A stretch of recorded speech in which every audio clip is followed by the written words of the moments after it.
Navigateur Midori sur Linux. Donc là, je vous fais voir sur un Linux dépeint. Une solution Linux qui est pas mal du tout. C'est ma quatrième préférée. Donc voilà, j'ai ouvert le navigateur Midori. Alors, il n'est pas très connu, hein. Bon, à première vue, comme ça, il est pas mal, voilà. Donc là, je l'ai ouvert, comme ça. Alors, les réglages, c'est ici en haut à droite. Et ici, vous allez sur Préférences. Donc, il y a des réglages. Ici, voilà, démarrage. Donc là, je vous invite à mettre, si vous utilisez Google Search pour naviguer, comme moi, donc je vous invite à mettre ici https://www.google.fr ou ce que vous voulez. Voilà, parce que par défaut, ça met une autre page machin. Donc apparemment, ça a l'air de fonctionner. Donc vous avez police, voilà, ici. Vous avez ça. Langue préférée, download, etc. Navigation. Style de barre d'outils par défaut, machin, hop. Hop, réseau, j'allais oublier. Vie privée, vous pouvez effacer ici. Là, vous réglez comme vous voulez. Là aussi, n'oubliez pas ici. Extension, bloqueur de publicité, j'ai pas encore testé. Je vais le faire, je vais aller sur YouTube et puis je vais voir ce que ça donne. Donc ici, voilà, vous... Ça, ce sont les extensions, hein, comme vous avez sur Firefox, par exemple, ou Opera. Vous avez pas mal d'extensions. Même au niveau de blocage de publicité, voilà. Je vais pas m'en plaindre, hein. Personnellement, moi je mets uBlock. Hein. Il y en a qui mettent uBlock, il y en a qui mettent Adblock plus, là je sais plus quoi. Adblock plus ou Adblock. Bon, moi j'ai mis uBlock, voilà. Mettez ce que vous voulez, il marche très bien. Et type file, ici.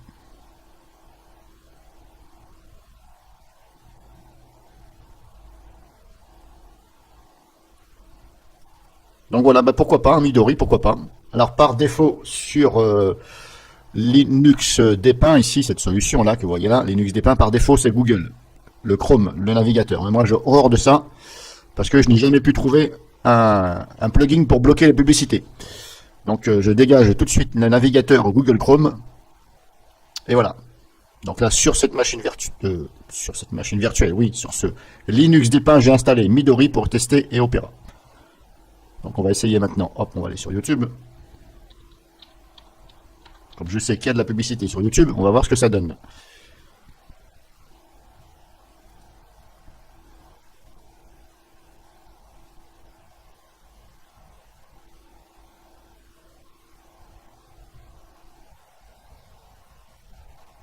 Alors on est comme ça. Ça.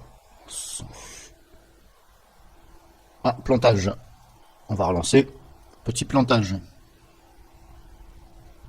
Enfin, un gros plantage du moins. Alors, qu'est-ce qui se passe? Il veut plus se lancer, Midori?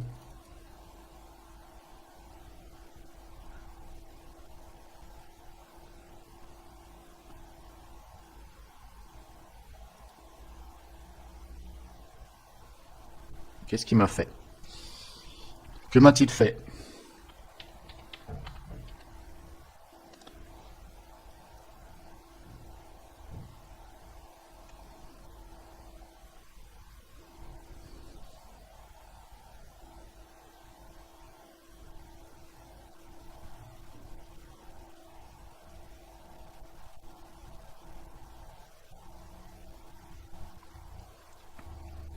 Ah bah apparemment, vous voyez, ça plante.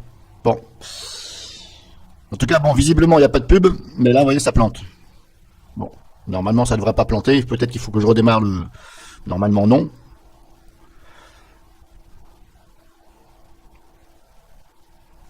Mais bon, comme vous avez vu, il n'y a pas de publicité. Hein. Je n'ai pas vu vite fait sur l'interface.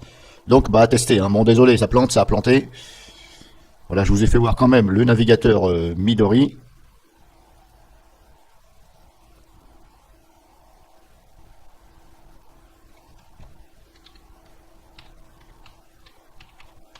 Alors, je ne sais pas pourquoi ça a planté.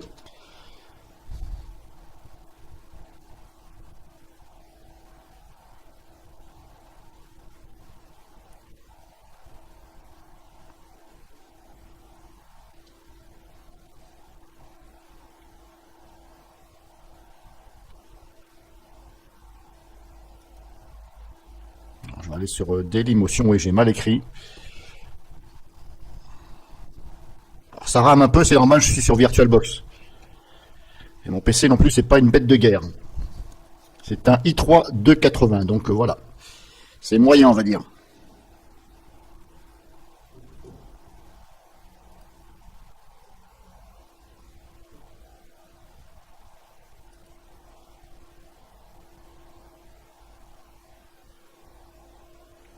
C'est mou, c'est mou et c'est mou. J'espère que ça va pas planter.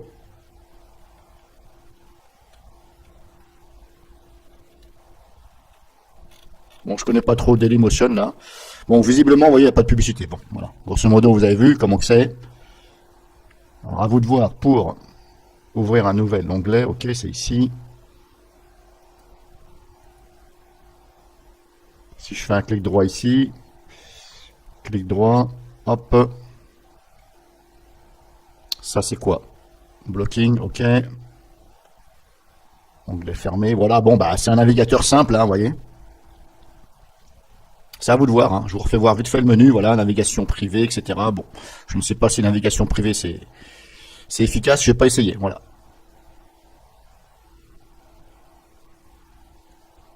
Pourquoi pas, voilà. Donc je vous ai fait voir navigateur Midori. Vous en avez plusieurs dans la Logitech Depin Store. Bon.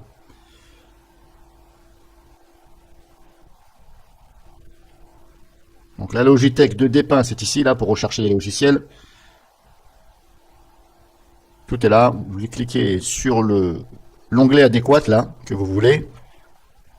Pour Internet, tout est là. Vous avez quand même des navigateurs, hein, voilà, Firefox, Opera, voilà. Moi, j'aime bien. En général, moi, je prends Firefox et Opera. Voilà, j'ai les deux. Sur mon PC physique, j'ai les deux. Je prends Firefox généralement et j'utilise Opera quand je veux utiliser le VPN au niveau de la position. Alors, je vous rassure, c'est pas pour faire des conneries, c'est parce que des fois, je vais sur des sites et j'ai pas envie. Voilà. Mais de toute façon, dites-vous bien qu'un VPN, il faut savoir l'utiliser. Quand je vois le nombre de youtubeurs qui font des vidéos sur le VPN, ceci, VPN, cela, tu seras anonyme 100%, ouais, d'accord. Mais il faut pas oublier que ça, il faut le faire dès le départ. Si vous avez déjà été navigué avec un navigateur quelconque, depuis chez vous, ou par rapport à l'adresse IP où vous êtes, vous avez déjà été sur vos comptes, etc., vous avez rentré votre mot de passe, eh bien là, vous pouvez vous la coller bien à 200% derrière l'oreille. Le VPN ne fera rien du tout, puisque vous avez déjà signé votre emplacement, que c'était vous, à telle adresse, etc. Voilà, bon, j'ai déjà expliqué ça en vidéo, il faut savoir utiliser un VPN. Un VPN, on ne va pas sur ses comptes, voilà, ses comptes. Que ce soit adresse mail, Gmail, Hotmail, machin, ces trucs de banque, on ne va pas avec un VPN. Un VPN, on s'en sert uniquement pour, voilà, consulter, faire des achats, non plus, puisque de toute façon, vous allez devoir rentrer votre adresse de livraison. Donc là, excusez-moi, vous utilisez un VPN, mais vous mettez votre adresse de livraison pour vous faire livrer. Donc expliquez-moi un peu à quoi sert votre VPN, puisque vous donnez votre nom, vos informations, votre lieu. Bon, alors, des fois, messieurs, dames, qui faites des tutos à YouTube au niveau des VPN, réfléchissez un peu, hein, et avant de dire moins de conneries, s'il vous plaît. Voilà, c'est pas méchant, mais franchement, je rigole quand je vois ça. Un VPN, on l'utilise simplement pour surfer comme ça, voilà. Éventuellement, si vous avez envie de faire des conneries, mais surtout pas sur vos comptes, etc. Parce que là, voilà. Si vous mélangez les deux, vous signez la fake adresse IP et la vôtre. Donc là, il n'y a pas photo, on va vous retrouver rapidos. Donc voilà, grosso modo, vous avez ici des choses, vidéo, voilà. Je ne peux pas vous certifier qu'il y a tout ce que vous voulez. Je ne peux pas vous certifier que c'est à jour, parce que suivant ce que vous installez, des fois, ce n'est pas la dernière version. Moi, c'est ce que j'ai vu sur des trucs, voilà, genre, bon, je vais peut-être pas dire VocoScreen, CAD en live, si, mais des fois, voilà, des fois VocoScreen, CAD en live, voilà. Tout ce qu'on se sert OpenShot, des fois, ce n'est pas à jour. Quand vous le téléchargez, bon, après, il faut le mettre à jour. Sûrement par l'intermédiaire du logiciel, encore, je ne sais même pas si, voilà. Je suis pas assez avancé à Linux pour vous certifier, mais je peux vous certifier que il y a certains logiciels, ils ne sont pas à jour dans la Logitech, je parle. Après, il vaut mieux les installer directement en commande. Hein. Voilà, il faut ouvrir la commande et taper les commandes pour installer la dernière version. Des fois, c'est mieux à faire. Donc voilà, vous êtes quand même bien garni hein, là-dessus. Il n'y a peut-être pas tout, comme je vous dis. Après, il faut que cette solution Linux Dépeint vous plaise. Moi, ça va, j'aime bien. C'est pas mal, c'est simple, voilà. Moi, j'aime bien les choses simples. Menu démarrer, etc. Bref, c'était pas le but de cette vidéo. Le but de cette vidéo, c'était pour vous faire découvrir Midori, mais j'en profite un peu. Voilà, le menu démarrer, voilà, il est comme ça. Après, il faut cliquer ici sur toutes les catégories. Bon, malheureusement, il faut cliquer sur toutes les catégories. Ils auraient pu faire justement mettre les catégories ici. Et quand on met la flèche de souris, bah, ça développe. Vous voyez là, ça développe pas automatiquement. On est obligé de cliquer dessus. Bon, là-dessus, il y a un petit effort à faire. Par rapport aux concurrents qui font nettement mieux. Paramètres, c'est ici, etc. Je vous invite à mettre BlashBit, hein, l'équivalent à CCleaner sur Windows. Ça nettoie tout ce qui est temporaire, etc. En plus, là, vous avez la version en ROT, qui est très bien, qui ne vous limite pas dans le nettoyage, parce que quand vous avez la version qui n'est pas ASROT, vous ne pouvez pas tout nettoyer. Il y a des choses, ce sera un erreur échec. Après, il y a peut-être un moyen de le faire en ligne de commande pour mettre en ASROT, mais sur Manjaro, Linux Manjaro, je n'ai pas trouvé. Et dans le store Manjaro, on a BlashBit, mais pas en ROT. Donc là, bah, vous ne pouvez pas tout nettoyer. Alors, préférez la version ASROT. Donc voilà, je vous ai présenté Midori. Il y a d'autres choses aussi sur Linux Dépeint, que je recommande aussi pour les débutants. Je te certifie que c'est pas mal.